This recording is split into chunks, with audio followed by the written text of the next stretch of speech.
watching. It is Filmhounds Support Local Film. We are here today with two very special people. Now, Adrian, I have a question for you. Yes, sir. What is your favorite movie fact?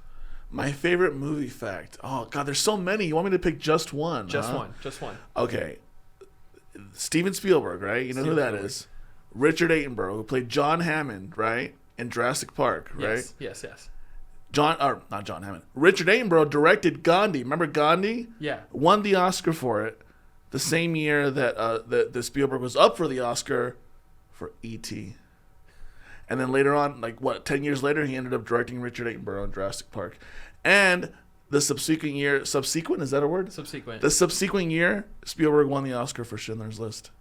That's because he had to bring. Yeah, He had to bring his. Yeah, exactly. So, Richard Attenborough, I think, is who we can thank for that. So, I don't know. It's such a weird, almost off kilter fact, but I love knowing that for some reason. I don't know if that's the sole reason Steven Spielberg decided Schindler's List now's the time. Yeah. But I do appreciate that fact. I think that's the Spielberg I gotta bring it this time action. I once told that to a girl I was on a date with, and you know what she said to me? She said, "Stop talking, go away." So, Anyway, when we said bring the action, we really meant it. So today, we're going to bring the action. We're going to bring somebody who in Colorado, they're a heavy hitter. They're someone who really, really knows the film scene. They really know what's going on. And more importantly, they're a crew member. We don't talk about crew members enough in Colorado. We never talk about the people who really make the movie. There's 100, 150, 1,000, sometimes 2,000 or 3,000 people all working on a movie. And I think it's important that you learn about why they are so passionate, their craft, their art. And that's why today we're talking with the Colorado Gaffer, Tyler Caskey. Tyler, welcome to the show. Hi, thanks for having me. I have a question. What do you call it when they do mostly a backlighting and maybe a little bounce in the front, but it's mostly that nice golden rim light? Is there a name for that style of lighting? What would you call that? High contrast, low contrast? Yeah, I guess that would probably be a high contrast image. Yeah, it looks so beautiful when it's done right. Yeah, I think it's pretty naturalistic. The light isn't always perfectly at 45 degrees, giving you a Rembrandt, lighting pattern. So, I think when you just have a little bit of fill, but I think naturalism is probably if I had to describe my style, that's what I lean towards a lot. I like the naturalistic look over a lot of movies, especially comedies that do this. Well, it's all flat. It's just let's just light it from every angle. It looks nice, but it's just really flat. Yeah, that's great for multi-camera shoots and stuff, on a soundstage in a studio, like Seinfeld or something like that, where it's just they've got a few sets and they need a light from all angles, so every camera has light on the characters as they kind of move around. But yeah, I agree. Single camera setups for lighting are a lot easier because you can kind of be more intentional about where you put the light and make it look nicer. Nice. Yeah. So what is the basics to good lighting? What is something that, in Colorado you see a lot of our local product. What do you think we get wrong, and what do you think that, is some of the stuff we need to pick up our stride at? That's a really good question. And I think a lot of it comes down to the story that you're trying to tell. That is ultimately, at the end of the day, the motivating factor for the look and the feel of the light and the image that you're creating. And, when you are, you can use color, you can use, it can be naturalistic, it can be very theatrical. It all depends on kind of what the character is doing. Most of the stuff I do in the commercial space is, like I mentioned, that heightened sort of naturalistic look. And I think, a lot of that comes down to, I really enjoy, soft light on a face, and then in the space you've got some accents of hard light, to kind of create depth and texture and that sort of thing. And I don't know that there's anything that Colorado is missing. I think it's just a lot of it's just really subjective, a personal preference. And I just enjoy being, a second set of eyes on the monitor and paying attention to those details that maybe the director, the DP, or anyone else in the room is not looking at, and just trying to elevate the look, Now, Don't know if that answered the question. No, that's good. that No, I did a like good that. one. I think maybe that's kind of the idea that of this interview is to kind of dispel the notion that we don't have the goods, right? Yeah. Yeah, like Colorado's got the goods. We have great crews. We Mhm. have really strong, assets for film production. But I think we maybe people just don't know about it. Maybe we just don't know how to market it. But you know how to market yourself because of your channel on YouTube. So, what inspired you to start teaching people about lighting? That's a great question. Well, I guess my mom is a teacher and my sister's a teacher, so I feel like that's always kind of been like part of the way I was raised in a way. If you know something, you share it with people. And I'm also of the philosophy of kind of an abundance mentality, and this sharing is will elevate everyone. Historically, I guess, a lot of trade secrets, I guess, is what I'm trying to say. And people were kind of protective of their network and their skills and their techniques that kind of gave them an edge, or so they thought, And I enjoy doing the opposite of that and sharing. On Instagram, you're limited to a caption of like couple thousand characters. You know what I mean? So it's tough to get all of the information that I would like to share about a certain topic into one post. I am also a working professional, and like these posts take a long time to create, so it's been a long process. I think that's great. I mean, I think information should be free, right? Especially when it relates to the arts. I think why not share that knowledge that you've accrued over the years? Yeah. So. I mean, it's quite an investment too, but I think it's like I kind of equate you a little bit, and this might be a little of an extended analogy to Crash Course. Have you ever seen Crash Course? So it's John and Hank Green, and they do, the guy who made The Fault in Our Stars. He makes these educational videos for free, and they're all about American literature and science. And his brother, he's an actual biologist, and he also wrote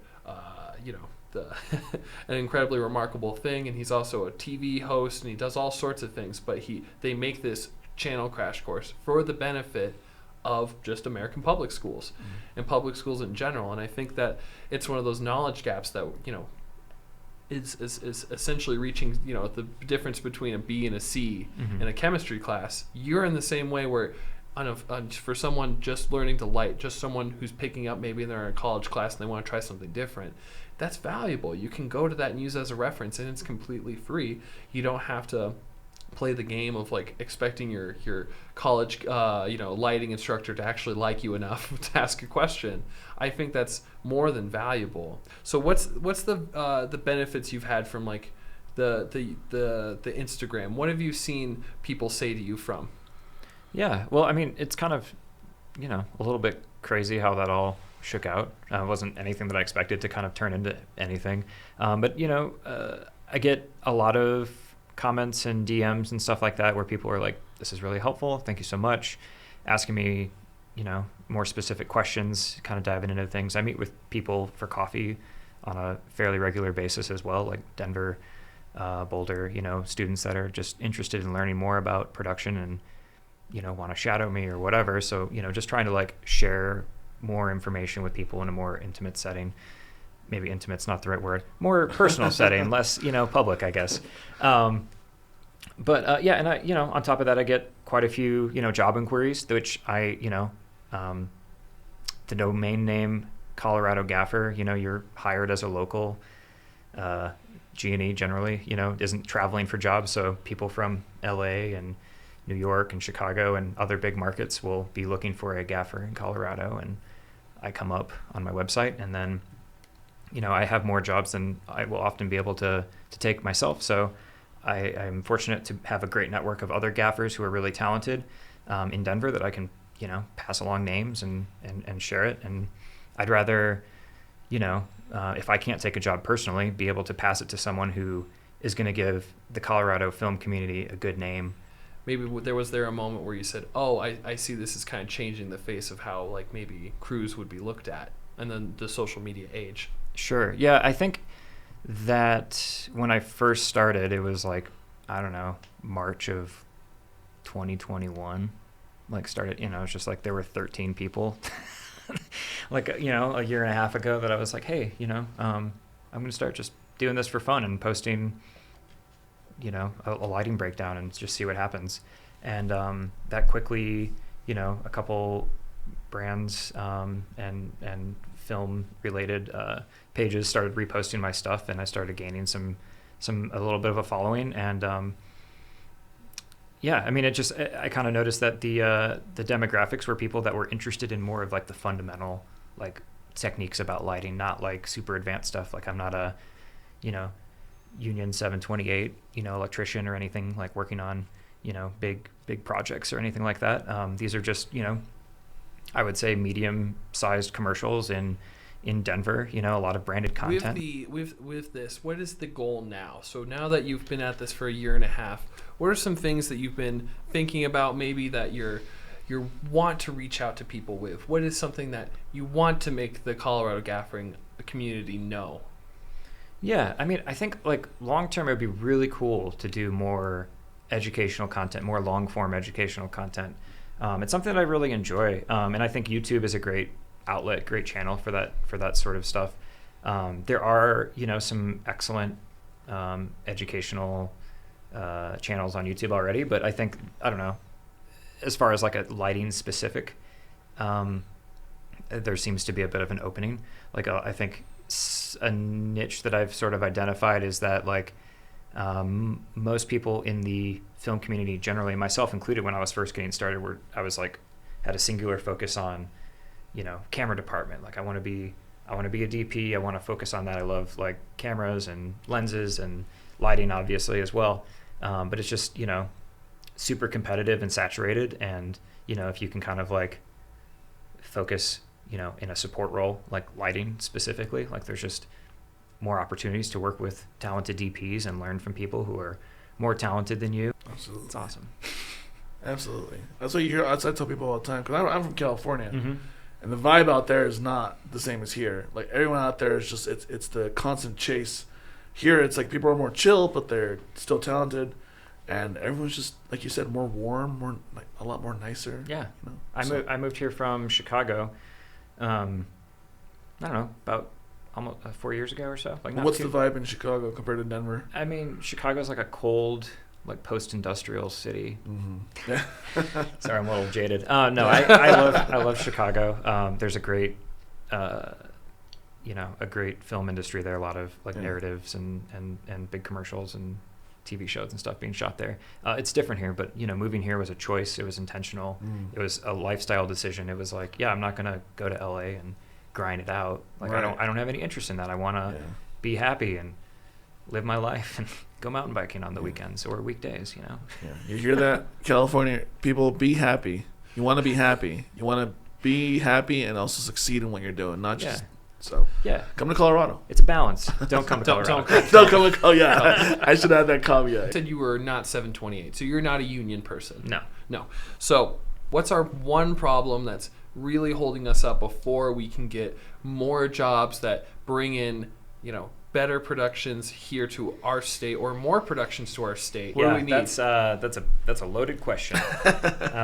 You can unload the gun as you want. All right.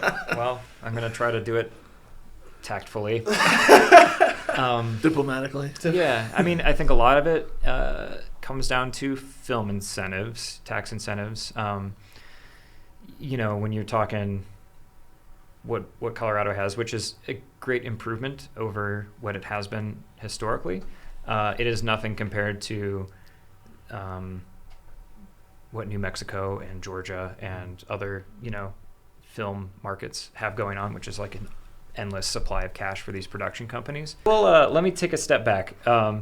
Tax incentives, and then the union here, there are a lot of really talented people in G&E, specifically in production, that could the Local 7 is a great organization, but I feel like Colorado as a whole has grown beyond the stagehand film community combo union, and I feel like this is controversial, but if those were two separate things and you could like focus on both of those, you would have a lot more people probably interested in joining a film union that had, you know, continuing education, you know, all sorts of resources and opportunities. And that's, I think, something that, when a bigger production does come to town, there aren't that many people that are in the union here that could take those jobs. So then they end up flying in, more union people for certain jobs. Well, we really do have like the base pool of talent to make that happen. Acting, G&E, camera, directors. You can take one of those from from our theater scene. You could put together a great movie. Mm-hmm. I honestly think so. You can have someone screenwrite. We have 5,000 screenwriters who are just excellent. A lot of them have written LA stuff too. Of course. My big thing is that I don't think we utilize that, and I think we have to have our structure set up differently because we don't have the tax incentives. We have basically the film commission works very much on Denver film stuff that I don't think they work very much on statewide events. Mm-hmm. There's a Southern Film Commission for a reason in Pueblo, and they do Pueblo specific things. I don't think we're basically aligned as a state to really produce a upward mobility standpoint for like these productions. So I agree with you there. And I do think we're going to get some spice on that one. But, it needs to be fixed or we're not going to get anything. Yeah, and in 20 years, we're going to be having the same conversation. Right. So is that how New Mexico kind of got where it is now because of the incentives and whatnot, mostly? Is that what it Yeah, is? I mean, primarily, when you have Netflix Yeah. building, multi-million, billion-dollar studios in the state, I mean, it's because they're getting some sort of kickback, right? I mean, Because I've often thought, what does New Mexico have that Colorado doesn't have? Mhm. Well, I mean, seriously.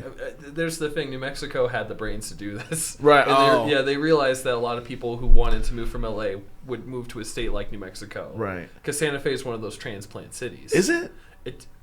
There's a Family Guy joke that's like it's two guys and it's Peter and another guy. They're standing on like this balcony in New Mexico, and then he looks at the other guy and said, "Did you also have a very public blow up in another city?" I love that. So like Santa Fe is a big transplant town. It's a big Yeah. town. Like you go there for the land of enchantment. I thought you just went there for like blue jewelry or something, like turquoise jewelry. that too. That's I mean you got to get That's some part of that. Yeah, okay. They all look very nice with that. Yeah.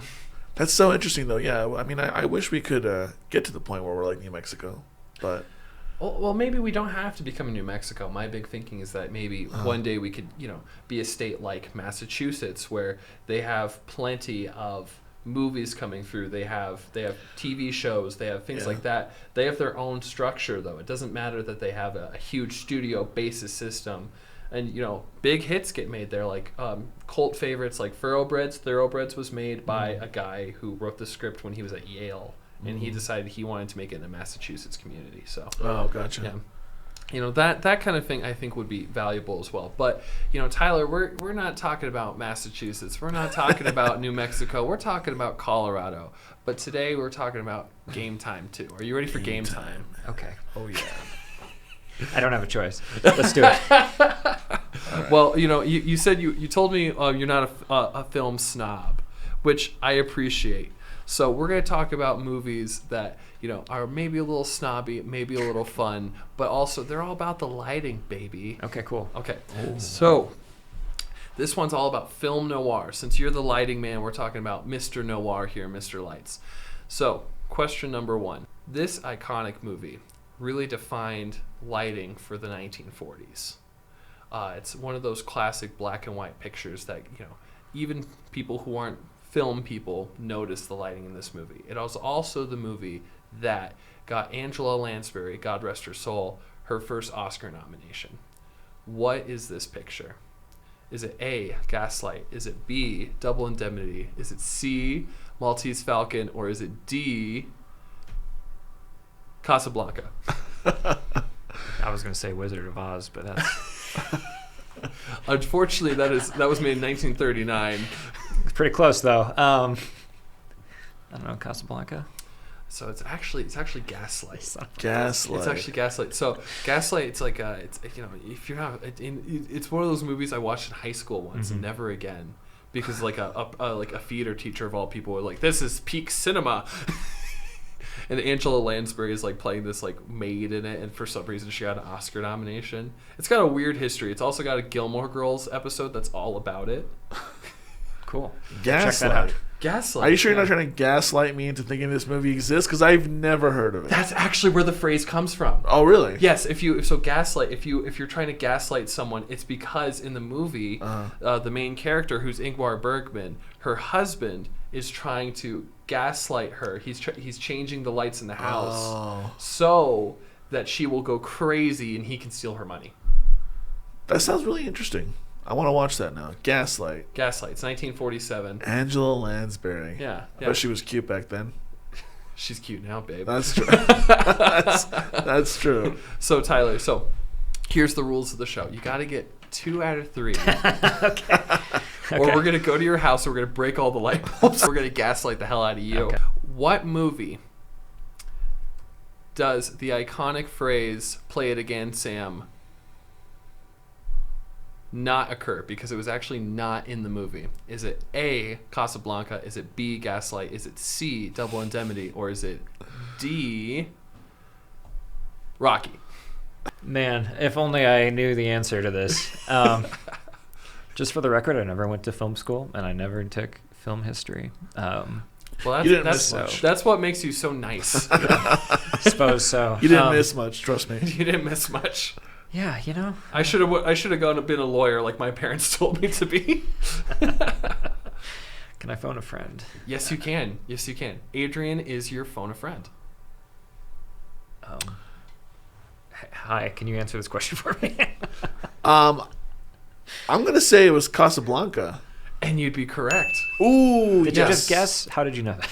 I heard Casablanca and I know that phrase and something about those things just kind of connected. So in the movie Play It Again, Sam. So they don't say that. They don't say it, but it's like it was a big 1940s thing. So there's a lot of all over the world.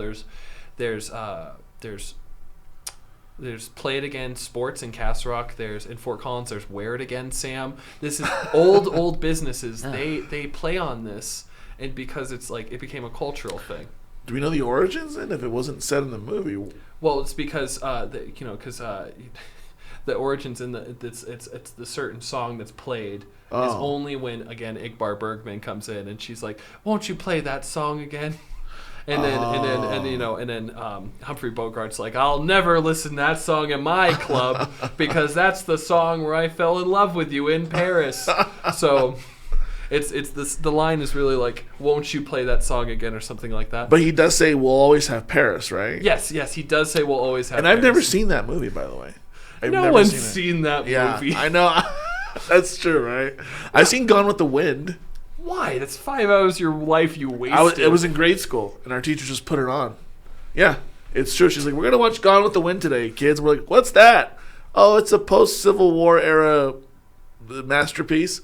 And we're like 8 years old. We're like, okay. Teacher had a hangover that day. That's one hell of a hangover if they'll accept racism. How about Billy Madison? All right. This one's gonna be a fun one because it's also a trick. Ready? Bring it. Okay. So, in the movie Billy Madison, Chris Farley quotes this exact line: "Good, great, grand, wonderful," and it's the same quote from another Chris Farley and Adam Sandler movie. What is that movie? Is it A, Mr. Deeds? Is it B, Airheads? Is it C, Black Sheep? Or is it D, Silence of the Lambs? That last one is a little off. Black Sheep. Try again. Son of a... I thought it was Black Sheep too. Adam Sandler is not in Black Sheep. That's right. He's not. That's true. That's David Spade. Yeah. David Spade. Yeah. That's where he gets hit in the face with a 2x4. Is that movie? Yeah. Yeah. Okay. Yeah, These are coming back to me. Yeah. I got a 50-50 chance because definitely not Silence of the Lambs. And I thought of myself as like a Chris Farley guy too, but yeah, I guess we'll go with Airheads. You'd be correct. Yes, that's what I was thinking. Cool. Yeah. Yes, and he plays a security guard in Airheads. Oh man, I've only ever seen that movie on like MTV at 10 p.m. Yeah. That is not a movie that they sell in like the Walmart like $5 bins. Right. And that's where like most of your film knowledge really comes from, is those $5 bins. Man, no kids aren't gonna understand like what we do now, like the pleasure of a Friday when your mom says you can pick a DVD out. Yeah. Wasn't Brendan Fraser in Airheads? Yes, he was. He was hot too. He was, yeah, he was in George of the Jungle. He got cut, dude. Yeah. Encino Man? Encino, I never saw. Well, I did see Encino Man. Was he buff in that? I don't remember. He was the caveman that was frozen or You something. gotta be buff if you're playing a caveman. I think so. Yeah, yeah. Well, welcome back to Sport Local Film. Adrian De La Torre here, aka Boots Too Big, across all social medias. I'm also the co-host of the Never Seen It podcast, a podcast where we talk about movies that at least one of us hasn't seen. Movies like Lawnmower Man, movies like The Godfather. Believe it or not, somebody has not seen that movie. It's a really fun show. My co-host and I, we do it every week. Well, not every week, I should say, every month. And I think that Hunter would be a great guest to have on that show. Talk about all kinds of crazy horror movies. So yeah, well, we'll just have to actually do it. You've invited me twice. Yeah. So I'm excited. I'm excited to have you on it, and potentially you as well if you're interested. You know, we always want to talk to people who are in the industry, obviously. So, on that note, Tyler, tell us really quick, what's next for you? What are you working on right now, or what have you worked on that's coming out that you're excited about? What's going on in your life? Yeah, well, I mean, most of the stuff that I work on is commercial projects. So, I mean, some of those are probably going to be showing up in someone's Facebook feed someday. Some pre-roll YouTube ad someday. No, but seriously, there have been a number of projects I've been really happy with the images that we've created. And like I don't know, I guess I'm kind of like a shill in a way where I like working on commercials. It's kind of a controversial thing to say, but if someone's going to pay my day rate and we're going to make, and I'm working with like a talented director and DP and production designer, like I'll show up and we're all going to make some great stuff. I mean, it would be a serious waste of talent if you didn't, right? Because you know how to do the job. Why be ashamed of because it's a commercial? Like who cares? Like you're working on your craft, you're getting paid for it, you're putting food on the table. Yeah, that's all that should matter at the end of the day. That's how I feel about it too. And I mean, I don't know. I would say like a lot of people in production or the film industry, and I feel like I'm a weirdo because I'm not a super snob about cinema, right? And I don't have as much of a desire to like move to LA and work on big feature films. And honestly, I turn down opportunities to work on features more than I'll accept them. And it's just kind of like an opportunity cost sort of thing to me at the end of the day. Right. If you're working at a lower day rate, I mean, granted, like I work on shorts, a few times a year, but I would say 95% of my jobs are commercial, and then the other 5 are like narrative stuff. Have you ever done the 48? I haven't. I would do it with people. Projects, it is not, because I am selective, and it's not like a job for me. It's about making art with my friends. Right. So it's like pay me whatever you can, and then I'll just bring my van and whatever lights we need, and that's just kind of like a bonus. So it's not. It's what keeps me fresh and challenges me creatively, and you get to play with shape and color and other kind of textures and characteristics of light that you don't really get to experiment with as much in the commercial space. Well, Tyler, thank you so much for being on the show. And no matter where you are, folks, always remember to respect the crew, give them some love, no matter what kind of project you're working on, no matter what kind of movie you're on. Always thank a crew member. And when you're watching it in the movie theater and you see all those people, just remember those are real people who made something real happen.